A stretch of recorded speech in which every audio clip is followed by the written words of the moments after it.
Olá, muito boa noite, seja bem-vindo. Você está na Rede Família de Televisão, programa Rede Família Esporte, edição desta segunda-feira, 6 de maio de 2013. E olha que nós tivemos muito futebol nesse final de semana, os principais estaduais já estão na sua reta final, já teve time já comemorando o título, também alguns estaduais. Tudo isso você vai ver aqui na Rede Família de Televisão, Rede Família Esporte. Lembrando que todos os dias nós estaremos com você das 7 às 8 da noite. Marina, quais os outros assuntos que vão compor esse nosso Rede Família Esporte dessa segunda-feira? Boa noite. Boa noite, Guina. Uma boa noite a você de casa. Notícias importantíssimas. Confusão no fim, mancha a festa do Botafogo e um torcedor sai ferido. Também Naldo Cavalcante deixa Mojimirim e é confirmado como novo técnico do Paraná. E o Ney Franco, que tem a missão de recuperar Luiz Fabiano emocionalmente para a Libertadores. Essas e outras informações aqui no Rede Família Esporte. E você pode participar conosco pelo facebook.com/Rede Família Esporte e também pelo nosso e-mail, esporte@redefamilia.com.br. Lembrando sempre que se você perdeu alguma edição do Rede Família Esporte ou queira rever algum lance, já está disponível no YouTube. Então você pode digitar RF Esporte e ter acesso aos programas que você não assistiu ou queira rever, né, Guina? É verdade, uma grande oportunidade para você que não conseguiu assistir e também dar boas risadas com a gente aqui, ainda mais com o argentino. Né? Procura lá, quando o argentino participa é que tem coisa boa no meio. Né, argentino? Boa noite. O senhor está contente com o seu River Plate? Boa noite, eu estou muito feliz, muito contente. É. E parece que teve algum rebosteiro lá no rebosteiro? Lá teve uma... Sim, eles estavam tristes. A gente está contente porque está a 3 pontos da ponta. Da ponta e os caras estão na 18ª colocação. Ele vai deitar na fumaça logo, logo. Você vai ver. E vai ser clausurado a metade do estado do Boca Juniors. Por que aconteceu isso? É porque eles soltaram uns negócios de fumaça. Sinalizador lá, né? E agora eles deitaram na fumaça. Soltaram o negócio de fumaça e deitaram na fumaça e agora vão poder usar metade do estádio. Colorida, Por que azul, não usaram? amarelo. Por que não usaram isso antes do jogo do Corinthians? Não é brincadeira. Mas eles vão deitar bem deitadinho aqui em São Paulo. Vão deitar aqui, né? Bem vão deitar. Eles vão perder até o rumo de onde fica o aeroporto internacional sim, você vai de ver, São Paulo. Você vai ver. Aí vai deitar embaixo da égua mesmo. Vai, né? Sim, o vovô Gepeto adentra o nosso estúdio agora, né? Sim. Com o grande boné do Esporte Clube Corinthians Paulista. Agora ele passa o boné pro Teves. Sim. Olha lá. Agora ficou bonito. Aí, olha lá. Agora sim. Vamos torcer pelo Corinthians, você vai ver. É isso aí. Já que Teves já está homenageando o Corinthians, o vovô Gepeto também é corintiano, Sim. a gente abre o programa de hoje, Marina, você que está de preto, né, homenageando a grande nação corintiana. Que emoção, né? Que emoção. Você ontem assistiu. Meu Deus. Eu tô sabendo que você assistiu o jogo de ontem lógico, e ficou extremamente emocionada. Demais. Principalmente na hora que o Pato, Pato fez assim, no final, aí você ficou mais ela dá risada e é verdade. Diz que ela comemorou, que ela pulava, que ela rolava no chão. É verdade. Ela não sabia o que fazia. Vamos falar então desse São Paulo e Corinthians, né? No Morumbi, essa semifinal definiu quem será o adversário do Santos na final do Paulistão 2013. Em jogo de muita marcação e poucas oportunidades claras de gol, resultado: empate em 0-0 e a decisão nos pênaltis. O Corinthians levou a melhor, veja. Faltou emoção num 0-0 para lá de burocrático. Nas cobranças de pênaltis, erros de Ganso e Luiz Fabiano pelo São Paulo. Alessandro pelo Corinthians também cobrou mal. A definição ficou para Alexandre Pato. Rogério Ceni defendeu, mas o juiz Antônio do Prado viu o goleiro se adiantar e mandou o atacante repetir a cobrança. E aí sim, vitória do Corinthians por 4-3 e a classificação para a final. Enaltecer de novo o trabalho da equipe. De novo ela marca a ponto de chegar na final. De novo ela registra o seu trabalho. De novo ela está, assim como está dentro do jogo, contra o Boca.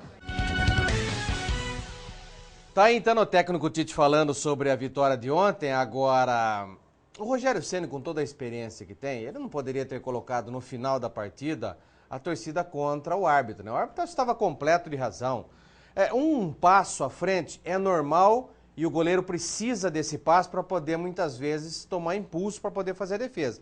Não dá pro goleiro ficar com os dois pés em cima da linha e ainda fazer um movimento de defesa. Não tem. Então, normalmente, ele sai com o pé direito ou com o pé esquerdo, dependendo do lado que ele vai, para ganhar impulsão.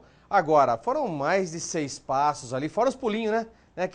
Pulinho, 2 pulinhos, para depois... É brincadeira, né? Acho que ele quis... O Vovô Gepeto deu uma declaração legal aqui, que o Rogério Ceni quis dar mais emoção a essa cobrança do Pato em 3 dimensões, em 3D, né? Muito mais próximo do batedor. Se o torcedor que estivesse em casa estivesse usando aquele óculos 3D, a visão seria a mesma, né? O Rogério Ceni muito próximo do Pato para bater. Então, ele quis dar emoção em 3 dimensões para o Pato bater esse pênalti, né? Agora foi um jogo ruim de se assistir, né? Um jogo muito chato, mas era a marcação forte dos dois meio de campo. Os dois meio de campo queriam parar os dois ataques. A quantidade de gols que o ataque do Corinthians fez é praticamente igual, né, com o Guerreiro, daquilo que o Luiz Fabiano também fez. Os dois literalmente empatados em números de gols, tanto no Campeonato Paulista quanto na Libertadores também. Então, o Corinthians queria, mais do que nunca, não dar oportunidade para que o Luiz Fabiano e o próprio Oswaldo acabaram fazendo gol. Oswaldo acabou saindo, é preocupante essa situação do Oswaldo.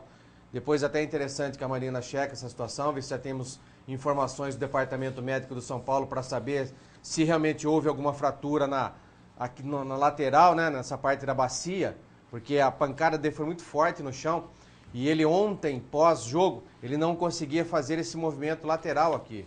O Oswaldo não conseguia fazer o movimento lateral. Foi para o hospital e tirou o raio-x para saber. Quarta-feira está fora, isso não tem jeito, quarta-feira está fora. Minha dor é muito intensa, não deve cessar essa dor em 48 horas, é muito pouco.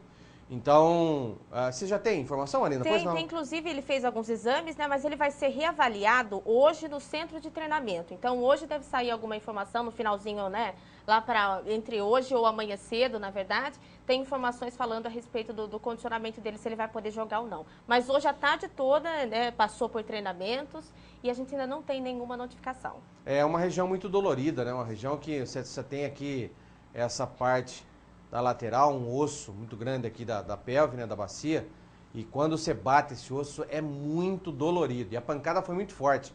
Estavam até desconfiados de que houvesse uma microfraturazinha ali. Tomara que não tenha acontecido nada, que é um bom jogador, e foi um lance de disputa de bola, infelizmente. Acidentes como esse acabam ocorrendo.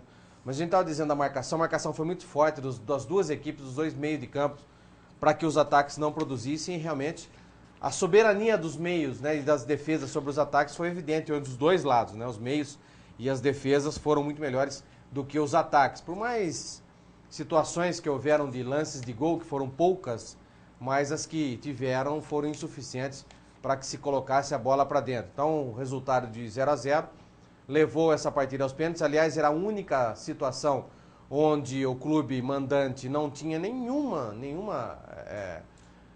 situação a mais do que jogar em casa, né? Esse fator, nenhuma vantagem a mais, e por isso mesmo essa decisão foi para os pênaltis, né? O Luiz Fabiano acabou errando um pênalti, o Ganso também errou um pênalti, e pro lado do Corinthians o Alessandro acabou batendo um pênalti na trave, dando emoção, né? Emoção para a última partida, para a última cobrança. O Luiz acabou errando, e aí o Pato, em 2 oportunidades, acabou convertendo. E o próprio Rogério Ceni depois, né, o próprio Ney Franco admitindo essa situação de que o Rogério acabou se adiantando e muito, né? Foi isso mesmo, Marina?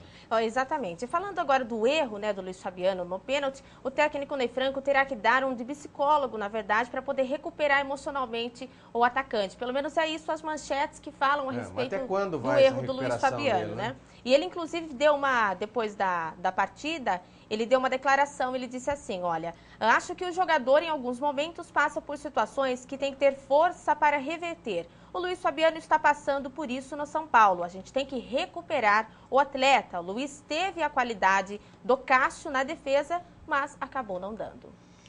É um jogador que a torcida depositava muita confiança, né? Tanto é que ele foi o último a bater o pênalti. No momento você guarda o último batedor, o melhor deles, para a última série, né? Para a última cobrança, justamente para definir uma situação como essa. E o Luiz acabou, infelizmente, batendo. O Cássio fez boa defesa no lado direito. Mas tudo bem, acho que sem problema, o torcedor de São Paulino volta, as expectativas agora na Libertadores da América na próxima quarta-feira, onde enfrentará o Atlético Mineiro jogando em Minas Gerais, lá na Arena. E olha, a situação vai ser meio complicada. Depois a gente vai ver também a situação do Bernard, me parece que o Bernard também lesionou o ombro e é dúvida para o jogo de quarta-feira.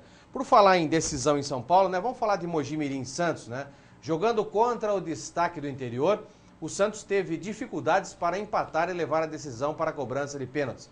E mais uma vez brilhou a estrela do arqueiro santista, Rafael Cabral. Veja como foi.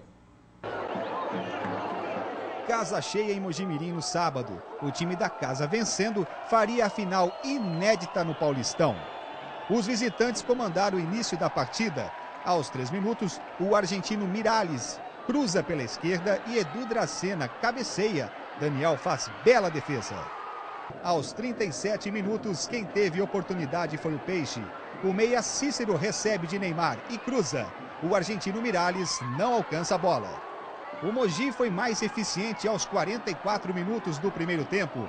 O volante Val cruza pela direita e o atacante Rony, sem marcação, faz gol para o Mogi Mirim. Com o Santos em desvantagem no placar, a segunda etapa começou em ritmo alucinante. E foi Sapão quem assustou o primeiro. O atacante Henrique recebeu e girou dentro da área para a grande defesa do goleiro Rafael. Logo após isso, o camisa 9 do Mogi se machuca. Quem entra é Wagner. Quase no fim da partida, o time da casa recuou demais e acabou castigado. Aos 31 minutos, Miralles cruzou da esquerda e o zagueiro Edu Dracena concluiu de cabeça para empatar. Festa da torcida santista. Na decisão por pênaltis, quem levou a melhor foi o Santos, 5-4 contra o Mogi. O Peixe enfrenta o Corinthians na grande final do Paulistão. Tem mais 2 jogos pela frente, um clássico. Então agora é descansar, porque quarta-feira tem mais jogo com o Joinville. Mas infelizmente não fomos tão competentes como em outras oportunidades, como em outros jogos. Acima de tudo, o sentimento é de orgulho, o sentimento é de muito orgulho por tudo. Agradecer a todos os jogadores pelo empenho, pela dedicação, pelo comprometimento. Primeiro é deixar esfriar um pouco a cabeça para depois pensar no futuro. Ele falou nas entrelinhas, né? Mas já estava acertado com o Paraná, né? Ele falou assim, agradecia a todos os jogadores, tudo, mas a maioria dos torcedores já estavam sabendo, e ele também, né? Já estava sabendo que ele já tinha um acerto com o Paraná Clube. É isso mesmo, Marina? Exatamente. A equipe anunciou hoje o acerto com o Dado Cavalcante, que levou o Mogi Mirim até a fase semifinal do Campeonato Paulista. O novo comandante chega a ocupar a vaga de Toninho Cecílio, né, demitido logo após a precoce eliminação na Copa do Brasil. Logo após a desclassificação no Paulista, Dado Cavalcante já havia declarado, né, que estava praticamente certo o acordo dele com o time, né, paranista, e o Paraná, por outro lado, tinha admitido ter um novo acerto e divulgaria essa semana. Então já saiu aí essa notificação. Acho que essas informações já estavam, né, acertadas, as duas partes, já há mais de uma semana, já estavam tudo certo. É lógico que por ética, por estar envolvido numa fase semifinal de competição como essa tão importante, é lógico que o treinador, Dado Cavalcante, não poderia deixar isso aí vazar para ninguém, né? Imagine só, todo mundo já sabendo que ele iria embora, você imagina a repercussão que ia dar nisso. Então acho que ele guardou até o final. E depois, para anunciar, eu acho que interessante, se ele vai ter uma situação melhor no Paraná, se financeiramente, às vezes até uma situação boa no Campeonato Brasileiro da Série B, então eu acho que está certo, tem que ir mesmo e tem que alçar voos maiores. Já que nós estamos falando em decisões, né, o Botafogo acabou conquistando um título inédito. Inédito assim por ter conquistado os 2 turnos do Campeonato Carioca. O Botafogo fez bonito, jogando com o apoio da torcida em Volta Redonda, venceu o Fluminense por 1-0, conquistou a Taça Rio e, como já havia vencido a Taça Guanabara, a primeira fase do estadual, o Fogão conquistou o Carioca por antecipação. A torcida apaixonada nem se importou em encarar a viagem de 140 quilômetros. Dentro de campo, o clima tranquilo do interior deu lugar a um jogo tenso, briga, discussão. Mas o tricolor sabia que precisava vencer e foi para cima.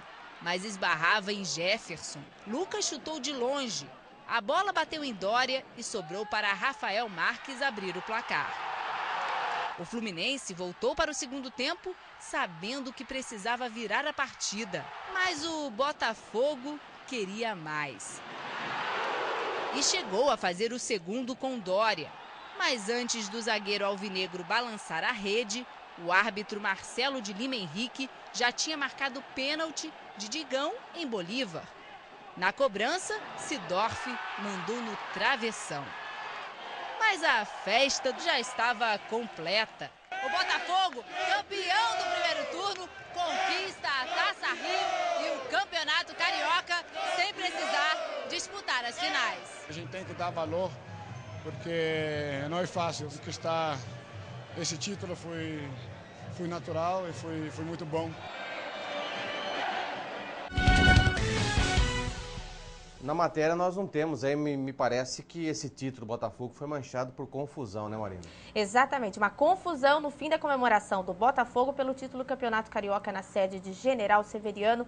Manchou, na verdade, o que era para ser uma noite de festa. Cerca de 20 torcedores quebraram 2 portas de vidro e invadiram o Salão Nobre. Na confusão, um torcedor saiu ferido no cotovelo. A segurança particular do Botafogo entrou em confronto com os torcedores que invadiram o local. Depois a polícia conseguiu retirá-los, né? Um dos seguranças estava armado e chegou a apontar a arma para os torcedores. Enfim, aquela situação constrangedora. A polícia não entrou no local porque a sede é do patrimônio do Botafogo, né? Então ficou realmente difícil. Dá para entender por que o torcedor não foi fez isso, detido. Né?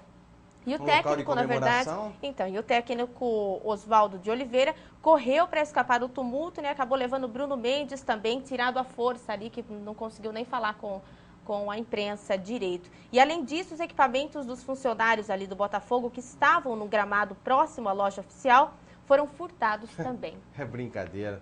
Depois fala da torcida aqui em São Paulo, tá vendo? Tá vendo? Fala besteira. Eu não sei o porquê, né? Tudo que é uma festa vira depois ato de vandalismo e bandidagem. Opa, segura o negócio ali. Você imagina se não tivesse... Se tivesse perdido o título, né? Como é que não seria a situação? Ia ser um transtorno. Que isso, que coisa, né? Festa também nós tivemos em Porto Alegre. O Colorado venceu nas penalidades o Juventude. O comandante Dunga comemorou seu primeiro triunfo à frente do time do Beira-Rio. Vamos à matéria. O jogo no Estádio Centenário, em Caxias do Sul, teve gol anulado de Diogo Oliveira, do Juventude, e muita pressão do Internacional. Mas o tempo normal terminou em 0-0. A decisão foi para os pênaltis. D'Alessandro, do Inter, e Rogerinho, do Juventude, desperdiçaram as cobranças. Quando a partida estava empatada em 3-3, Caio fez mais um para o Internacional. E Muriel defendeu a cobrança de Moisés, garantindo a vitória por 4-3 e a festa do título. A torcida quer comemorar, tá vendo o clube, os jogadores se entregar em campo, estão os caras determinados, focados, pela segunda vez ganha os dois turnos direto, né?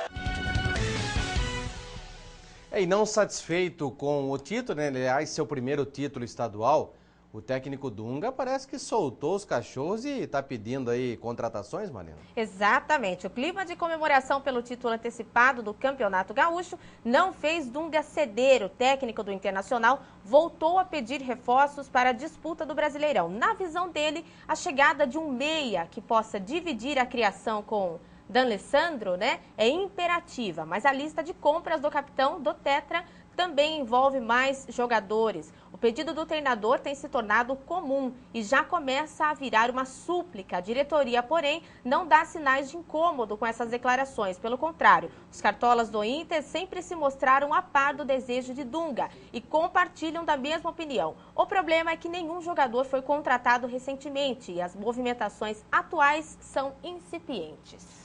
O problema do Internacional igual ao problema do Grêmio, né? Um elenco extremamente inchado, né? Precisa se desfazer de alguns jogadores. A folha de pagamento é altíssima e por isso mesmo você se desfazer de alguns jogadores é difícil. Ter alguém que compre esses jogadores do Internacional é muito complicado e você tem que repassar para outro clube pagando e muitas vezes você tem que pagar o o salário para que alguns jogadores sejam emprestados, se torna uma situação muito complicada. O Grêmio mesmo tem situações como essa, né? Jogadores emprestados praticamente com o Brasil inteiro, né? Para desinchar um pouco o elenco. E aí você tem que trazer reforços para o brasileiro. E aí que pesa, né? Quer dizer, você tem uma folha de pagamento totalmente inchada. Muitos jogadores no elenco. E aí você não consegue dispensar, aí você tem que contratar. O pessoal até entende que o Dunga está certo nas suas reclamações. Só que, fazer o quê? O Dunga também tem que ter um pouco de paciência e tirar leite de pedra. Todo mundo gostaria de ter um elenco como o Internacional tem. Então o Dunga me parece que está chorando um pouco de barriga cheia. Ele precisa arrumar jeito de tirar algumas situações como essa. Como diz aquela velha frase, né? Quem não tem cão, caça com gato ou com outro bicho felino também, que não seja gato, pode ser com outro bicho que tenha pelo. Até papagaio, ou galinha, ou qualquer um que tenha pelo, que tenha pena, tá caçando qualquer coisa. Então tem que arrumar situações, pessoal. Não adianta também ficar... Imagina o cara que dirige o time de Bento Gonçalves lá no Rio Grande do Sul. O cara não tá reclamando também? Deve estar, porque não tem elenco, né? Agora você imagina na situação do Dunga, que tem um elenco maravilhoso como esse do Internacional, e ainda tem que ficar reclamando, que achando que tem que ter meia, tem que ter. Todo mundo tem que ter. Só que o mercado também não tem tantas opções assim a custo barato, né? Custo bom e barato para poder comprar. Vamos à nossa primeira parada do Rede Família Esporte. Depois do intervalo nós vamos ter aí gols pelos principais estaduais do Brasil. Não sai daí não, a gente volta já já.